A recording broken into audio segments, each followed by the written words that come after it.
तर राज्यातल्या वाढत्या उष्णतेमुळे त्रस्त नागरिकांसाठी काहीसा दिलासादायक अंदाज हवामान खात्यानं वर्तवलाय।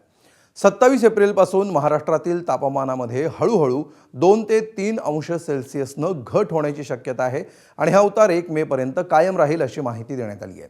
सध्या राज्यातील कमाल तापमान सामान्यपेक्षा 1.6 ते 3 अंशांनी अधिक नोंदवलं जात आहे। मराठवाडा, मध्य महाराष्ट्र आणि विदर्भ या भागात उष्णतेची तीव्रता अधिक जाणवते आहे। विशेषतः विदर्भामध्ये आज उष्णतेच्या लाटेचा इशारा देण्यात आला होता।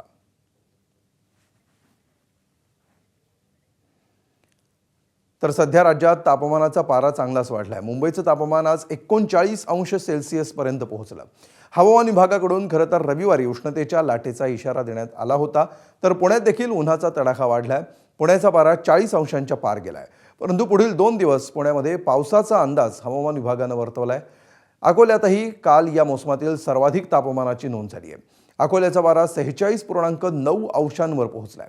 अकोला हे गेल्या काही दिवसांमध्ये जगातील सर्वाधिक तापमान असलेल्या शहरांपैकी एक शहर झालंय। तर नंदुरबार जिल्ह्यामध्ये उष्णतेचा कहर आहे। तापमानानं 44 अंशांचा पारा गाठलाय। एप्रिलमध्येच उष्णतेची धोक्याची पातळी गाठली आहे आणि उष्माघाताचा धोका वाढलाय। परभणी जिल्ह्यात देखील उन्हाचा कडाका दिवसेंदिवस तीव्र होतोय। आज कमाल तापमान 43.07 अंश सेल्सिअस इतकं नोंदवण्यात आलंय। दरम्यान वाशिम शहरामध्ये आज 44 अंश सेल्सिअस तापमानाची नोंद झाली आहे।